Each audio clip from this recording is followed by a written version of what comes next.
Hey guys, it's Emmy Cat, obviously, and I am dressed as a cat. It's Halloween. Happy Halloween, everybody. I didn't have a costume because I'm not celebrating Halloween this year, so I put on this onesie thing that I got for Christmas last year or the year before. Yeah. Might take the hood off for now, though, if you can see the cat head. I'm going to take off the hood, though, because you can't see me very well. So, I'm going to be reading Chapter 2 of Taken, I think is what it was called. And let's get started.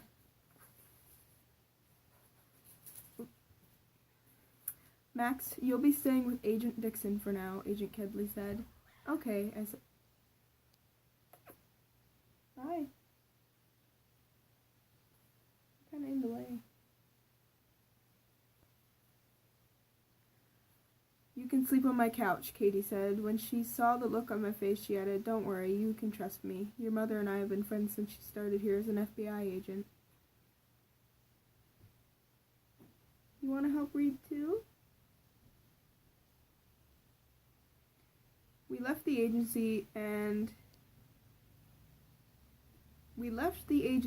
out into the parking lot. When we reached the car, I was amazed. "You drive a Lamborghini? Cool," I said. I don't think that's how you spell Lamborghini. Lambeguiny.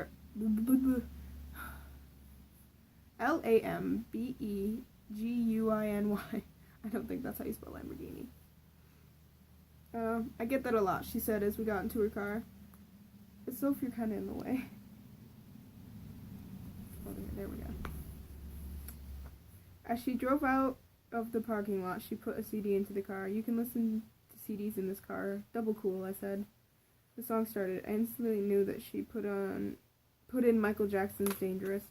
I used to be obsessed with Michael Jackson. "I love Michael Jackson," Katie said. "Me too," I said. Glad my voice didn't squeak. That happens when I'm excited. She said she would stop by my house so I could get some stuff. When we reached my house, I noticed cops outside. Katie said they were there in case she, parentheses, my mom, was able to come back. "Soph, I love you, but you're kind of getting in the way." Hold on. Sorry about that.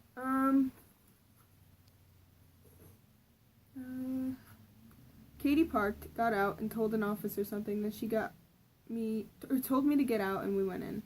"Still looks like I remember it," Katie said. "You've been to my house?" I said. "When you were at school," she said. "Let's go get some of your stuff." We went up to my room. "Have you been in my room?" I asked. "No, but I want to see it," she said. That's creepy. I don't know how old this Katie person is, but like, you want to see a 15-year-old's room? I opened my door. I opened my door. I have my own laptop, TV, and couch. Oh, and a bed. Well, I would hope you didn't sleep on the couch in your room. I went to my closet and got my big suitcase. I put in enough clothes for 3 people and still had room. "You have textbooks?" Katie said, looking at my desk. "Yeah, I like to read them," I said, kind of embarrassed. "I want to be an FBI agent when I'm old enough." "Wow," she said. "Most kids your age want to be vets, doctors, or singers, not FBI agents." Oh, I thought it was so cool. Because that's what I wanted to be when I wrote this. "Guess it runs in the family," I said as I put my textbooks and laptop into my suitcase. I got some shoes and PJs, then remembered I had money in my safe. I got it and put it into the small front zipper of my suitcase. "Are you sure you have enough stuff, Max?" Katie asked sarcastically. "Just gotta get my iPod, then we can go," I said, getting my iPod out of my desk drawer. I saw my fedora on the floor and put it on. "Kate," I said, "ready." Oh, I wrote fedora, not fedora. Whoopsie. Katie's house was bigger than I thought it would be. She showed me to the living room. "You know what? I have a guest room upstairs if you'd rather stay there," Katie said. Why didn't you just... Whatever. So I went to the guest room and put my clothes into a dresser. I went to the window and looked out. There was a pond in her backyard. A small pond, but still a pond. Oh, I hope my mom is okay, I thought. I don't know if you can hear that in the background, but my cats are like playing with toys. So sorry if there's a lot of noise.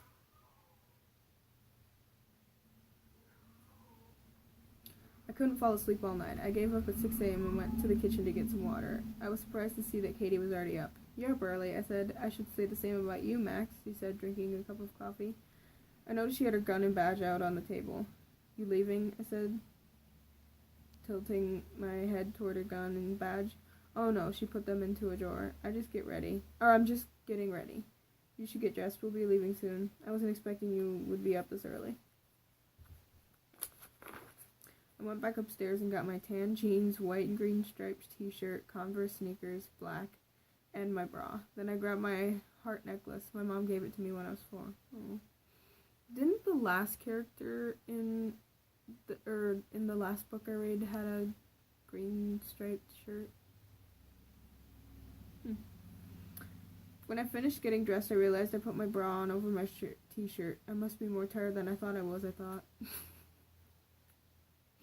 Reminds me of that one episode of Hannah Montana where she comes to school with her bra on the outside and everyone starts doing it or something. I don't know.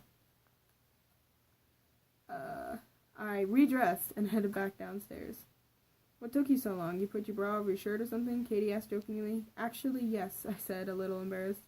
"I like your outfit." Katie was wearing denim jeans, a red long-sleeve shirt, and high heels. Her hair was in a ponytail. "Thanks, now let's go," Katie said as she headed out the door and into her car. Again, awesome. By the time we reached the agency, it was 6:50 a.m. I was shocked to see that a lot of people were already there. We hurried through the doors and to the conference room. Agents Kedley, Frag, Wrigley, Stones, Johnson, Ordle, and Dren were already there. Jeez, that's a lot of people. "You're late," Agent Kedley said. When he saw me, he scowled at Katie. "You were supposed to leave her at the house." "Well, what if whoever kidnapped my mom saw me go to her house and took me?" I said. "You wouldn't want to be responsible for my kidnapping now, would you?" "She has a point," Agent Stone said. "I don't think I've heard him speak," I thought. Agent Kedley just huffed and said, "Fine, but don't talk too much." He looked directly at me when he said it. Shouldn't she be in school? Wait. Oh, right. It was Friday when they picked her up, so today's Saturday. Never mind. How much more I got? 10 more pages. I remember that I grabbed my laptop. "Can I use my laptop?" "Fine," Agent Kedley said. I was about to go onto a science website when I heard Agent Kedley ask Agent Ordle to look at the security footage from the gas station across from our house.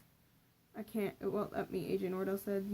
I was about to tell him not how to do it. The owner knows I love cameras, so he lets me watch the monitors. When Agent Kedley stopped me, I said no talking. "Wait, let her speak," Agent Frag said. "I was trying to say that you need to put in a password to look at the footage," I said. "I could do it on my computer." I did, and set my laptop on the table. "How did you do that?" Agent Kedley asked. "The owner lets me watch the monitors, and I learned how to get the camera footage on my own computer," I said, feeling proud. "Oh, and I learned how to rewind the footage as far back as I want. You know, if you weren't so young, you could do well as an FBI agent," Agent Kedley said. And he was smiling. Wow, I thought. He has not smiled once until now. "Why, thank you," I said. "There is no age limit for working here," Agent Kedley said. "There's no age limit for working here, Agent Kedley," a man said from the doorway. "You could work here." "Maxine," I said. "Yes, Maxine. I'm the boss." He said, You probably that Agent Kedley was the boss." "Roxy, no." My name is Mr. Craig." I was under shock. I could actually be an FBI agent now? "Yes," Mr. Craig said. "You'd have to train, but yes, you could start to work here." "I don't think that's actually possible." "But," Agent Kedley started, "I've seen you around here. I saw how you knew those two suspects were lying and the video footage," Mr. Craig said. "You could start today." "Really? Okay." I spelled really wrong. It's only one L. I wanted to hug him, but I knew he would think I was a creep. "Don't you think she's a little young to be an FBI agent?" Agent Kedley said. "No," he replied. "Heck, you started when you were 17. That's only 2 years older than Max, if I'm correct." "Yes, I'm 15, I replied sheepishly. "Okay," Agent Kedley said. "Welcome to the team." That's not how it works. Oh my god, I really did not know how to write books. He handed me his file on my mother's kidnapping. Boss, Agent Ordle asked. I was looking at the footage. I see a car parked outside Mrs. Holden's house. I mean, around the time she was kidnapped. He turned my laptop toward Agent Kedley. I looked at the footage. The timestamp said it was 7:55 a.m. Then I saw a man in a ski mask. Skis, not spelled right, S-K-E-E. Get out of the car, and just as my mom parked in our driveway, she got out, and he grabbed her, put her in his car, and sped off. Can you enhance the footage so you can see the license plate? Agent Frag asked. No. I'd need the original copies to do that. Then Agent Ordle looked at me. Do you think the owner would let you borrow the tapes? Maybe, I said. I'll drive you, Agent Kedley said. Okay, I said as I followed Agent Kedley toward the entrance. When we reached the car, I got into the back and buckled up. Agent Kedley started the car and started to drive out of the parking lot. You think you can handle being an FBI agent? Agent Kedley asked. I've seen grown men suddenly quit because they couldn't handle it. I can handle it, I said, not really lying, but close. We didn't speak for the rest of the ride. When we got to the gas station, Agent Kedley parked close to the door. We went inside. Hello, Mr. Smith, I said. He owns the gas station. Well, I haven't seen you in a while, he said. I heard about your mother. I'm so sorry. I was about to say it was okay when Agent Kedley cleared his throat and whispered, the tapes? Oh, I said, right. We need to borrow your surveillance tapes from yesterday. We? He asked quizzically. Oh, you and Agent Kedley, Agent Kedley said. Now can we please have them? It's kind of urgent. Oh, sure. I'll be back in a few minutes, Mr. Smith said, heading toward the back where the monitors and tapes were. Okay. I looked around. I noticed a man in a blue New York Yankees baseball cap staring at me. When he saw me looking at him, he suddenly became engrossed in a magazine in his hand. The guy in the blue cap was staring at me. I whispered to Agent Kedley. You get a good look at him? He whispered back. I nodded. Okay, Mr. Smith said, returning with yesterday's surveillance tapes. All the tapes from yesterday. Sorry, but I don't know what order they go in. He handed the tapes to Agent Kedley, who then grabbed my arm and led me to the car. The drive back to the agency was faster than I thought it would be. I decided to quickly sketch the man I saw, just in case. Wake up, kid, we're here, Agent Kedley said. Wake up? I thought I hadn't even realized I'd fell asleep. I grabbed my sketch and followed Agent Kedley into the agency. He was carrying a lot of tape. Or all of the tapes. Jeez. He saw my sketch and asked, that the guy you saw staring at you? I just nodded as we finally reached the conference room. Agent Kedley gave the tapes to Agent Ordle. Boss, which tape is the one from the morning? I don't know. The owner didn't number them. Agent Kedley then grabbed the tape on the top of the pile and put it in the VCR, which, by the way, was not there when we left. I would have noticed. My guess is that they got it while we were gone. The tape started, and to my surprise, it was the first tape used that morning. Thank God. I didn't want to go through all of the tapes, Agent Andrin said. He had an Australian accent. Oh? Okay, I don't know how to do an Australian accent. Hey, stop the tape. I see the car. Agent Kedley stopped the tape. Now, can you enhance the footage, Agent Ordle? Agent Kedley asked. Yes, he began to enhance the footage. The license plate numbers were beginning to come into focus. By the time he was done, I could clearly see that the license plate was 12A498. I'll run the plate numbers through CODIS, Agent Ordle said. I looked over at Agent Johnson, who was reading his file again. Does he ever speak? I asked Agent Wrigley, who was sitting next to me. Not very often, he said, but he has an amazing accuracy when it comes to shooting a gun. That reminds me, Agent Kyle said. Boss, should I take Max down to the fire room to teach her how to use and shoot a gun? Well, he said, since she will eventually have to fire a gun, I guess. Agent Kedley turned toward the screen. That's not how it works. I just really wanted to be an FBI agent, I guess. Let's see, I think this is the last page, yep. Great, Agent Ordle said. Boss, the car was reported stolen 3 days ago, and it doesn't have a tracking device, I checked. Well, put out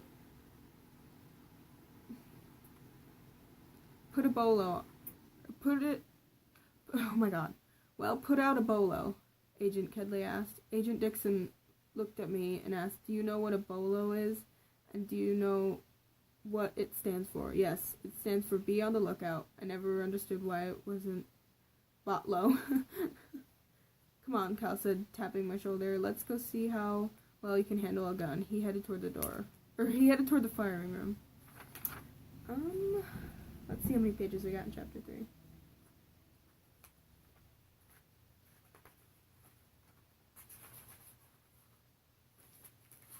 There's like 5 pages, so I may as well read it. It's getting interesting. Chapter 3. "I'm back," the man said from the doorway. "I brought food." He headed toward Mrs. Halden. Okay, so this is back in where Mrs. Halden's being held. He grabbed the edge of the duct tape and ripped it off her mouth. With more force than needed, Mrs. Halden thought. He uncuffed her hands, but left her body strapped to the chair. "Eat," he said, putting a ham sandwich on her lap. "And I'm going to wait right here in case you try to do anything stupid, like attempt to escape." How do I know you didn't poison it?" She thought for a minute. "Or put something in it to make me tell the truth, like truth serum or something." She knew he wouldn't poison her. He needed some file, but she wasn't sure if he put truth serum in the sandwich. "You don't," he said. "Now eat, or you won't get any more food at all." She gave in and started to eat the sandwich. When she was done, he grabbed her hand that he'd uncuffed and recuffed it. "See, that wasn't so bad now, was it?" he said snidely. "Now tell me where the file is." "What file?" Mrs. Halden yelled. "Don't play dumb." He grabbed his gun and pointed it at her head. "Just tell me where it is and I might let you live." "No." He put his finger on the trigger and pulled. Holy shit. And then there's the little star, so I'm assuming this is a change in scene. Bang! I hoped I hadn't gotten far off from the bullseye. Oh wow. Okay, so this is Max firing her gun. Kyle pushed a button and the paper man used for practicing shooting came forward on a cord. "Wow," Kyle exclaimed. "I'm not even that accurate." I looked at the paper man and saw I shot him right in the middle of his forehead. "Are you sure you've never shot a gun before?" "Positive," I said. "Okay," Kyle said, moving toward a new paper dummy. "Let's see if you can shoot it in the head. Oh, shoot it in the heart. Sorry. The red circle." I pointed the gun at the dummy, held it like he told me to, and shot 3 rounds at the heart of the paper dummy, which I realized was farther away. "Okay, you have to be cheating or something," Kyle said when the dummy arrived. "You got all 3 rounds in the same hole." "Holy crap," I said. I corrected myself. "Is my mother that accurate?" Yes, he said. Agent Kedley said that was the first time he'd ever seen someone shoot like that. Kyle grabbed the 2 dummies and said, "I've got to show these to him." I gave Kyle his gun back, and we both took out our earplugs and headed back upstairs. No bullet came out of the gun. Scared you, didn't I? Okay, so this is back to Mrs. Halden. Oh, I thought he shot her, though. Jesus. The man said, "I'm not that stupid. I need the file, so I wouldn't kill you." He paused. "Unless it's absolutely necessary." "That makes me feel so much better," Mrs. Halden said sarcastically, rolling her eyes. "I don't have any bullets." "Crap," the man said to himself. He put the gun down and the duct tape back on Mrs. Halden's mouth and left to buy more bullets. "The bitch is tough," he thought to himself. "I've got to try something else." Ooh, I swore. Well, I didn't swear, but I wrote a swear in the book. This is the last page. He saw the guns and ammo store and went in. "Well, if it isn't my best customer," the owner/cashier said. "Ran out of 9mm? "Yep," he said. What did he use them for? The owner thought as he grabbed a new box of 9mm bullets. He knew better than to ask, though. "That'll be $20, the owner said. "What?" the man said, taking out his credit card, then putting it back and getting $20. "That's double what it was 2 weeks ago." "Sorry, dude," he said. "No money on your credit card?" "Huh?" the man said. "Oh, that. No money." The owner looked at him skeptically. He put the money into the cash register just as the man left. That's it. So, yet again, I think I can guess where this was going. in a previous video, actually, I had read from my diary, and the ending of the story, or at least part of the story, is that either the mom dies or Max. Oh no, Max gets shot. That's what it was. I said the main character gets shot.